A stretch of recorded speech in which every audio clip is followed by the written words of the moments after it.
Good morning my friend. આજે આપણે direct indirect એમ તો તમને બધા આપણે થોડુંક ડિસ્કશન કરવાનું છે, તો આપણે જોઈએ કે કઈ રીતે આપણે આવી શકીએ ડાયરેક્ટ ઇનડાયરેક્ટ। જો અહીંયા લખેલું છે કે બે વ્યક્તિ વચ્ચે વાતચીત હોય ડાયરેક્ટ સ્પીચ કહેવાય, અને બે વ્યક્તિ વચ્ચેની વાતચીત કોઈ ત્રીજો કહે તેને ઇનડાયરેક્ટ કહેવાય। મતલબ બે પર્સન વાત કરતો હોય અને એની વાતને ત્રીજો દર્શાવે તેને ઇનડાયરેક્ટ કહેવાય। તો ઇનડાયરેક્ટની અંદર કયા કયા નિયમો આવે છે, તો આજના વિડીયોમાં આપણે પહેલાં એ જોઈ લઈએ કે નિયમ કયા કયા છે। તમારે આટલું કમ્પ્લીટ યાદ રાખવાનું છે, એટલે બેઝિકથી તમે સમજશો તો તમને વધારે સમજ પડશે, બરાબર। હવે જો કે કોઈ પણ જે વાક્ય હોય તો વાક્યની અંદર જે બોલનાર હોય તેને શું કહેવાય છે? બોલનાર વ્યક્તિ હોય તેને રિપોર્ટર કહેવાય, સાંભળનાર હોય તેને લિસનર કહેવાય, બરાબર। આઈ સેડ એટલે સેડની પહેલાં આઈ હોય તો આઈ રિપોર્ટર છે, સેડ ટુ મી હોય તો મી લિસનર છે। દાખલા તરીકે સે છે, સેડ, ટોલ્ડ, આસ્ક એને રિપોર્ટિંગ વર્બ કહેવાય, અને અવતરણ ચિહ્નમાં જે આપેલું હોય એને રિપોર્ટેડ સ્પીચ કહેવાય। એટલે આખું વાક્યને તમારે પહેલાં સમજવાનું છે કે વાક્યમાં રિપોર્ટર કોને કહેવાય, લિસનર કોને કહેવાય, પછી સે, સેડ, ટોલ્ડ અને રિપોર્ટિંગ વર્બ કહેવાય છે, બરાબર। હવે રિપોર્ટેડ સ્પીચને કાળમાં ક્યારે ફેરફાર ન થાય તેના માટેના નિયમો છે, મતલબ આ છે ને બેઝિક નિયમો છે, તમારે ખાલી સમજવાના છે, તમને આઈડિયા આવશે કે કયા કયા સંજોગોમાં ફેરફાર ન થાય, કારણ કે ડાયરેક્ટ ઇનડાયરેક્ટમાં ઘણા બધા નિયમો આવે છે, તો એ નિયમો તમારે યાદ રાખવા પડશે। એ નિયમોને એકોર્ડિંગ તમારે એને અપ્લાય કરવા પડશે। તમે જેમ જેમ અપ્લાય કરશો તેમ તેમ તમારું ઇમ્પ્રુવમેન્ટ આવશે। દાખલા તરીકે જો કે રિપોર્ટિંગ વર્બ વર્તમાન કાળમાં કે ભવિષ્ય કાળમાં હોય તો રિપોર્ટેડ સ્પીચના કાળમાં કોઈ ફેરફાર નથી થતો, બરાબર। દાખલા તરીકે સે વિલ સેલ થાય, પણ અહીંયા તમારે એક વસ્તુ યાદ રાખવાનું છે કે બને ત્યાં સુધી આ તો તમારા એમાં એવું હોય છે કે જો સાંભળનાર કરતાં ના હોય પણ તમને સાંભળનાર આપેલો જ હોય, એટલે સે હોય, સેઝ હોય, વિલ હોય, સેલ હોય, બધામાં ટોલ્ડ જ લખવાનું તમારે, આના બદલે વિધાનમાં ટોલ્ડ જ લખવાનું। અહીંયા આપેલું છે જો કે રીતિકા સેઝ, રીતિકા એ પોતે બોલનાર કરતા છે, અને સુનિતા ઇઝ અ ડૉક્ટર, અહીંયા સાંભળનાર કરતાં કોઈ નથી એટલે લોકોએ સેનું સેઝ કરેલું છે, પણ આપણે શું કરવાનું હવેથી ટોલ્ડ જ લખવાનું, કારણ કે આપણામાં સાંભળનાર કરતાં છે જ, અને તમારા કોઈ પણ પેપરમાં સાંભળનાર આપેલા જ હોય। અહીંયા હી વિલ સે ના બદલે હી વિલ સે લખેલું, ધેટ વાક્ય વિધાન છે એટલે અહીંયા ધેટ આવે, અને એટલા માટે એ લખેલું, પણ આપણે 10માની અંદર શું યાદ રાખીએ કે સીધું જ મૂકીએ। હવે કોઈ સનાતન સત્ય કહેવત હોય તો તેમાં કોઈ ફેરફાર નહીં થાય, અને આપણે શું કરવાનું, માત્ર અવતરણ ચિહ્નોને કાઢી નાખીને ધેટથી વાક્યને જોડી દેવાનું, આટલું જ છે। અહીંયા લોકો જે કહે છે ને મિત્રો કે આપણું કામ શું છે કે તમને બોર્ડની પરીક્ષામાં બોલનાર અને સાંભળનાર આપેલો હોય છે, એટલે સેઝના બદલે તમારે હવે ટોલ્ડ લખવાનું થશે, અને જ્યારે પણ કોઈ વાક્યને ઇનડાયરેક્ટમાં ફેરવીએ ત્યારે વાક્ય વિધાન બની જતું હોય છે, બરાબર। એટલે બાકી બધાના નિયમો અલગ અલગ હોય, એ નિયમો આપણે એની ચર્ચા આપણે કરીશું, પણ અહીંયા તમારે ખાલી જોવાનું છે Newton said the earth has a gravitational force. અહીંયા શું છે કે પૃથ્વીને ગુરુત્વાકર્ષણ બળ છે, અહીંયા એ લોકોએ સેડ લખેલું છે, એ નિયમ પ્રમાણે એકચ્યુઅલી એવું જ આવે છે, પણ આપણે શું કરીએ કે ટોલ્ડ જ લખીએ, એટલે તમને કોઈ જગ્યાએ પ્રોબ્લેમ ના રહે, કારણ કે તમને જે આપશે ને તેમાં સાંભળનાર કરતાં હશે, જો સાંભળનાર કરતાં ન આપેલો હોય તો તમે સેડનું સેડ લખી શકો છો, બરાબર। અહીંયા જ્યોગ્રાફી ટીચર છે પણ અહીંયા સાંભળનાર કરતાં કોઈ નથી, બોલનાર કરતાં જ છે, ધ અર્થ ઇઝ રાઉન્ડ કે પૃથ્વી ગોળ છે, તો અહીંયા સેડનું શું લખ્યું, સેડ લખ્યું, પણ આપણે ટોલ્ડ લખતા જ ટેવાઈ જવાનું, જેથી કરીને તમને ભવિષ્યમાં પણ કોઈ કન્ફ્યુઝન ના આવે, બરાબર। પછી જો રિપોર્ટેડ સ્પીચનું વાક્ય પૂર્ણ ભૂતકાળ હોય તો તેને ઇનડાયરેક્ટમાં ફેરવીએ તો કોઈ ફેરફાર નહીં થાય, મતલબ અમુક જે નિયમ છે, તમારી પાસે બુક હોય તો જોજો કે દાખલા તરીકે હેડનું હેડ થાય એમ, તો તમારે એ ધ્યાનમાં રાખવાનું છે કે પૂર્ણ ભૂતકાળમાં હેડ આપેલું જ હોય છે, હેડની સાથે V3 આવે, તો તમે જ્યારે ફેરવો ત્યારે કોઈ ફેરફાર થતો નથી, એટલે કે અવતરણ ચિહ્ન કાઢી નાખીને સીધું ધેટ વડે વાક્યને જોડી દેવાનું। તો આ એક એવો નિયમ છે કે જો વાક્ય પૂર્ણ ભૂતકાળનું હોય તો એને ઇનડાયરેક્ટમાં ફેરવે તો શું થાય, પૂર્ણ ભૂતકાળ જ રહી છે। અહીંયા આપેલું છે જો એક example, mister Shah said Anand had seen many lions in the forest of Gir, કે એણે કીધું કે આનંદ જે છે એણે ગીરમાં ઘણા બધા સિંહ જોયા, હેડ સીન આપણા માટે ઇમ્પોર્ટન્ટ છે, હેડ સીન એટલે આપણું પૂર્ણ ભૂતકાળનું વાક્ય, એને આ લોકોએ કન્વર્ટ કર્યું, આપણે સેડના બદલે હવે ટોલ્ડ લખતા જ શીખવાનું છે, ટોલ્ડ જ લખવાનું છે, બરાબર છે। નિયમ પ્રમાણે સેડ આવે છે પણ આપણે ટોલથી જ પ્રેક્ટિસ કરીશું, બરાબર। આનંદ હેડ સીન એટલે બેઠું જ વાક્ય તમારું આવી ગયું, મતલબ કહેવાનો ભાવાર્થ એટલો છે અહીંયા લોકોનું કે જો વાક્ય પૂર્ણ ભૂતકાળનું હોય તો તમારે સીધુંમાં લખી દેવાનું, બરાબર। જો દાખલા તરીકે રિપોર્ટેડ વર્બ ભૂતકાળમાં હોય તો કાળમાં ફેરફાર થાય છે। હવે એવું તમને ધીમે ધીમે સમજાવું. અહીંયા આગળ એ લોકો 15 જેટલા નિયમ આપણને આપ્યા છે, તો એ 15 નિયમમાં કઈ રીતે વર્ક કરે તે આપણે થોડુંક ડિસ્કશન જોઈ લઈએ, બરાબર, જેથી કરીને તમને વધારે આઈડિયા આવે કે સેડ અને ટોલ્ડ વાક્ય જો સાદા વર્તમાનકાળનું હોય તો મતલબ યાદ રાખવાનું મિત્રો, એમિઝારનું વોઝવર થાય. આ તમારે સીધું યાદ રાખવાનું કે જ્યાં એમિઝાર આપેલું હોય તો તેને તમારે વોઝવરમાં કન્વર્ટ કરવાનું, બરાબર. વાક્યમાં જ્યાં બી દેખાય બહુ ઓછા ફેરફાર કરવાના આવે ડાયરેક્ટ ઇનડાયરેક્ટમાં. તેમાં પહેલો ફેરફાર, દાખલા તરીકે જ્યાં એમિઝાર હોય તો તેને તમારે શું કરવાનું છે, વોઝ કે વર. એનો મતલબ શું થયો, સાદો વર્તમાનકાળ છે એ શામાં કન્વર્ટ થઈ ગયો, સાદા ભૂતકાળમાં કન્વર્ટ થઈ ગયો. એટલે તમારે અહીંયા નિયમ નંબર 1માં જો મિસ્ટર શાહ ઇઝ બ્યુઝી, તો ઇઝનું શું કર્યું લોકો મિત્રો, અહીંયા વોઝ કર્યું. કેમ? કારણ કે સાદો વર્તમાનકાળ શામાં ગયો, સાદા ભૂતકાળમાં. હા ને, એટલે તમારે એક જ વસ્તુ યાદ રાખવાનું છે. અહીંયા I said I am very બ્યુઝી, આઈ એમનું શું કર્યું મિત્રો, અહીંયા વોઝ કર્યું. કેમ? કારણ કે નિયમ પ્રમાણે થયું છે, આઈમની જગ્યાએ વોઝ, પછી આઈ સેડના બદલે સેડની સાથે ધેટ લખ્યું. બીજો નિયમ છે કે ચાલુ વર્તમાનકાળ હોય તો ચાલુ ભૂતકાળમાં જાય, એટલે કે એમિઝારની સાથે વોઝવેર થાય, બરાબર. એ તો સીધો નિયમ છે કે જો એમિઝારની જગ્યાએ તમે શું કર્યું મિત્રો, વોઝવર કર્યું છે, તો ચાલુ વર્તમાનકાળ હોય તો એને સામે ફેરવવાનું છે આપણે, ચાલુ ભૂતકાળમાં. એટલે તમારે ખાલી નિયમ યાદ રાખવાનો, સાદો વર્તમાનકાળ સાદા ભૂતકાળમાં, ચાલુ વર્તમાનકાળ ચાલુ ભૂતકાળમાં. જો શિવાની સેડ, આપણે ટોલ્ડ લખતા શીખવાનું છે. Shivani told that. ડેવિડ ઇઝનું શું કર્યું, વોઝ કર્યું, બરાબર. ડુઈંગ હિઝ હોમવર્ક, બાકી કોઈ ફેરફાર નથી એમ. બીજું આપેલું છે પ્યુપિલ્સ આર, પ્યુપિલ્સ આરના બદલે શું કર્યું, વર પ્લેઇંગ કર્યું, બરાબર. ટીચર આપણે અહીંયા ધેટ ટોલ્ડ જ લખીશું, કારણ કે વાક્ય પાછળનું વાક્ય વિધાન છે એટલે આપણે ટોલ્ડ લખીએ છીએ. દરેક પ્રકારના વાક્યોમાં એ વસ્તુ અલગ અલગ આવશે, એટલે અહીંયા ધ્યાન રાખો કે પીપલ્સ આર, બરાબર. એટલે બીજો નિયમ આપણે એવો થયો કે ચાલુ વર્તમાનકાળ ચાલુ ભૂતકાળમાં જાય. એ જ રીતે મિત્રો પૂર્ણ વર્તમાનકાળ હોય તો પૂર્ણ ભૂતકાળમાં જાય છે, એટલે કે હેવ હેઝનું શું થાય, તમારે હેડ કરવાનું થાય. એટલે હેવ હેઝ જો આપેલું હોય તો તેને આપણે શું કરીએ છીએ, હેડમાં કન્વર્ટ કરીએ છીએ. આ કેવા છે મિત્રો, એક બેઝિક નિયમો છે જેને આપણે ખાલી જોઈ રહ્યા છે અત્યારે. કે દીપ સેડ, તો દીપ અહીંયા સેડના બદલે આપણે ટોલ્ડ લખતા શીખીશું. ટોલ્ડ ધેટ દર્શન હેઝનું શું કર્યું મિત્રો, અહીંયા હેડ. બાકીનું વાક્ય સેમ, કોઈ ફેરફાર નથી.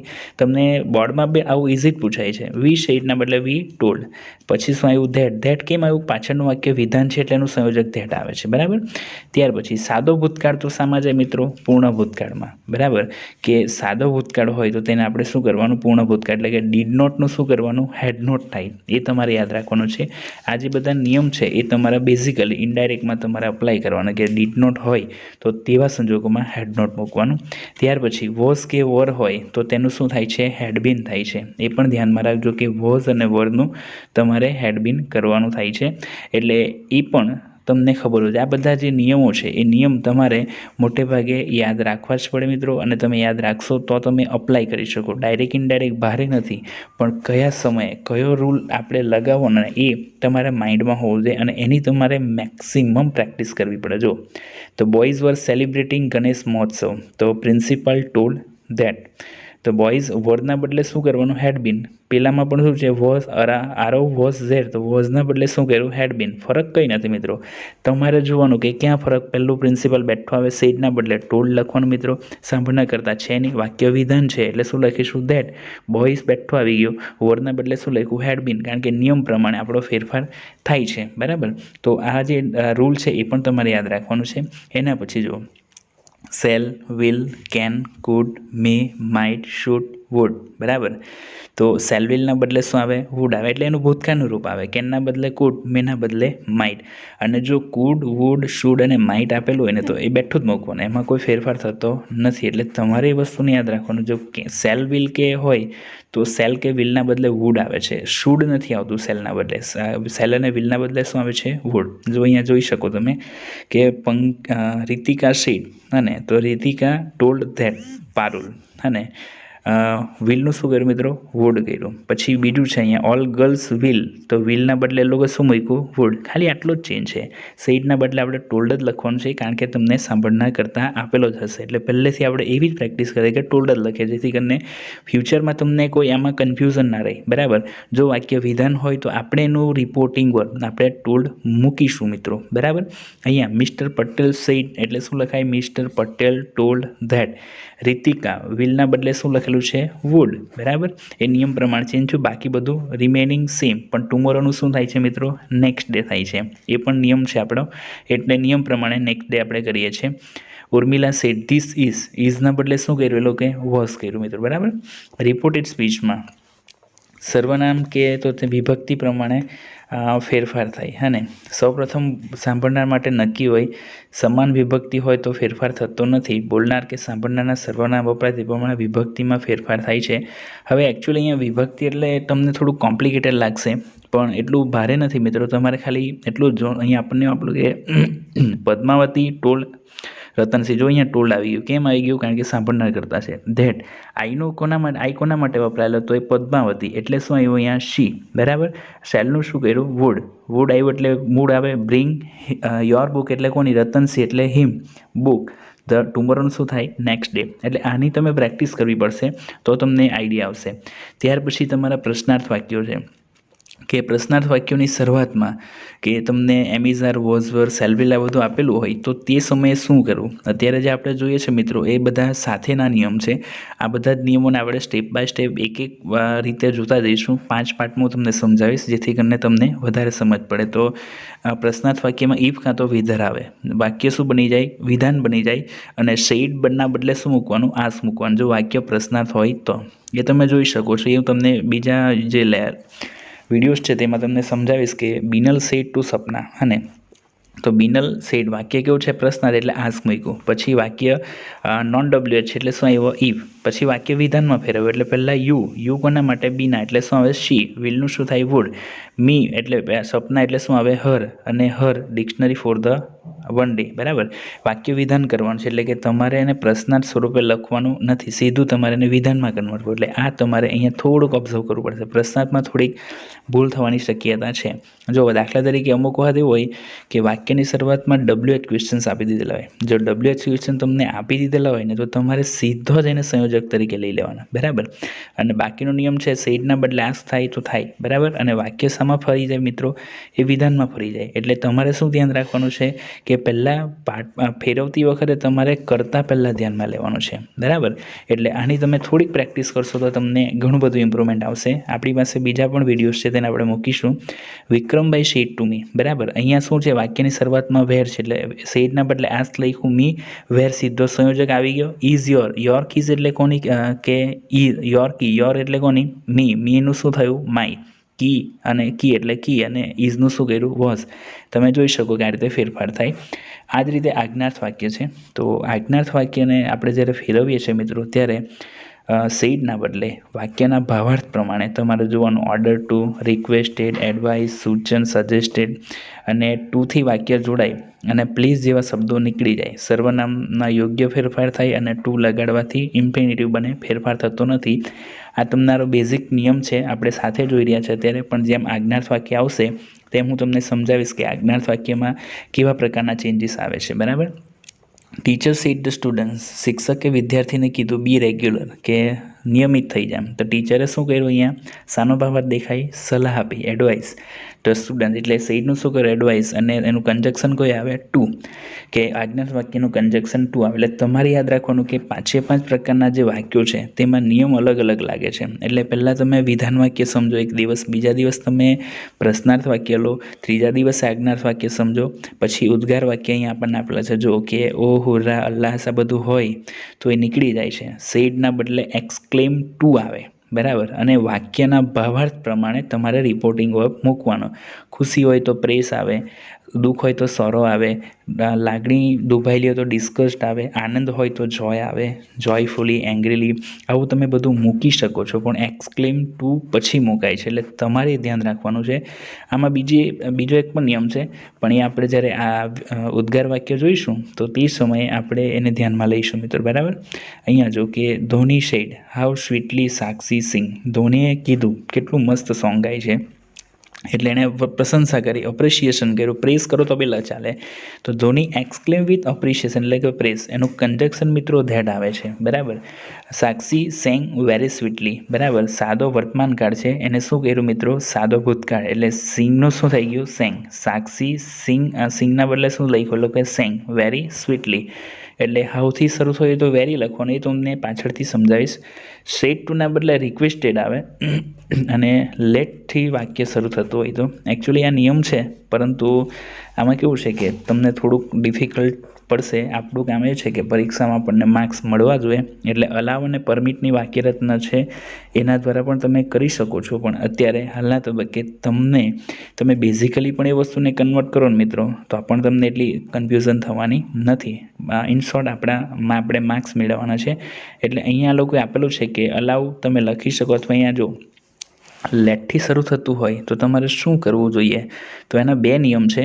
તો પરવાનગીને રજા માંગવામાં લેટસ અને અલાવ બી વપરાય. અહીંયા સેડના બદલે લોકોએ રિક્વેસ્ટ લખ્યું અને બંને જોડવા માટે ટુનો ઉપયોગ કર્યો, અને લેટ અસના બદલે એ લોકોએ શું કર્યું, to let them play for half an hour. અને આપણે જે શીખીશું મિત્રો તેમાં લેટસ કે લેટ્સના બદલે ધે શુડ લખતા શીખીશું, બરાબર. એટલે અલાવ અને પરમિટની વાક્યરચનાને હાલના તબક્કે આપણે ધ્યાન પર નથી લેતા. એનું કારણ છે કે થોડુંક કોમ્પ્લિકેટેડ છે અને ઘણા બધા નિયમો યાદ રાખવાના હોય, તો કદાચ ઘણીવાર આપણે પ્રેશરાઇઝ થઈને પણ આ બધી પરિસ્થિતિને ધ્યાનમાં લઈએ ને તો ડાયરેક્ટ ઇનડાયરેક્ટમાં ભૂલ પડવાની શક્યતા છે. એટલે આ જ વાક્યને આપણે ફેરવીશું, પરંતુ એ જે વાક્ય છે એ 2 થી 3 રીતે ફરે છે. તો એમાંની સૌથી સરળ રીત છે તે આપણે જોઈશું.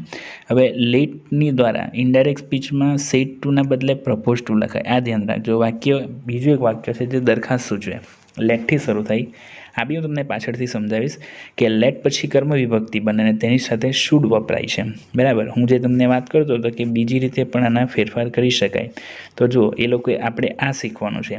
ધ સ્ટુડન્ટ સેડના બદલે પ્રપોઝ કર. વાક્ય જો let's go for a picnic, પહેલાં એ કીધું કે આપણે પિકનિક પર જઈએ, તો student propose to the teacher, અને ટીચરને કીધું that they should go for a picnic, કે લેટસના બદલે શું લખ્યું, ધે શુડ લખી દીધું. ગુડ મોર્નિંગ, થેન્ક યુ, આ બધું વાક્યને સીધું જ જોડી દેવાનું. સેડના બદલે વિશ્ડ આવે અથવા પ્રેડ આવે. રિપોર્ટિંગ વર્ક તરીકે વિશ્ડ આવશે અથવા તો પ્રેડ આવે, અને થેન્ક જેવું ક્રિયાપદ સીધું જ વપરાય છે. મતલબ આ 5 પ્રકારના તમારા વાક્યો છે મિત્રો. આ 5 પ્રકારના વાક્યોની તમારે રેગ્યુલર પ્રેક્ટિસ કરવી પડે. એના પછી તમે પેરેગ્રાફ ઉપર દઈ શકો. તમને જે પૂછાય છે એ તો બહુ ઇઝી હોય છે. Ritika said to the teacher good morning. Ritika એના ટીચરને કીધું ગુડ મોર્નિંગ, તો રીતિકાએ શું કર્યું, વિશ કરી. રીતિકા વિશ હર ટીચર ગુડ મોર્નિંગ, બરાબર. તો આવા સંજોગોમાં કોઈ પણ પ્રકારનો આપણે કન્જક્શન નથી મૂકતા, પણ શુભેચ્છાવાળા વાક્યની અંદર આપણને ધેટ આવે છે. ફકરાનું પરિવર્તન કરીએ તો અધૂરા વાક્યને પૂરું કરવાનું આવે. કેટલાક શબ્દો હોય તો તેને ઉમેરવા પડે. સંવાદમાં ભાવ વ્યક્ત કરવો પડે. તો ફકરાને આપણે લેટર જોઈ લઈશું મિત્રો, પણ તમારે એટલું કરવાનું છે કે જેટલું બી જલ્દી થાય, બરાબર, એટલું તમે જે આજે તમે ખાલી બેઝિક રૂલને સમજો. આજે હું તમને બીજા એની સાથે થોડા વિડીયો મૂકું છું, એટલે આપણે વિધાન વાક્ય અને પ્રશ્નાર્થ વાક્ય જેને આપણે જોઈએ, જેથી કરીને તમારા માઇન્ડમાં જે કન્ફ્યુઝન છે ડાયરેક્ટ ઇનડાયરેક્ટને લઈને એ થોડી ઘણી હું તમને ક્લિયર કરી શકું, ને તમે પ્રેક્ટિસ કરશો તો મિત્રો એ આવી જ જશે. હોપ કે તમને સમજ પડી હશે, અને તમે મને શાંતિથી સાંભળ્યો એ બદલ ખૂબ ખૂબ આભાર. Thank you.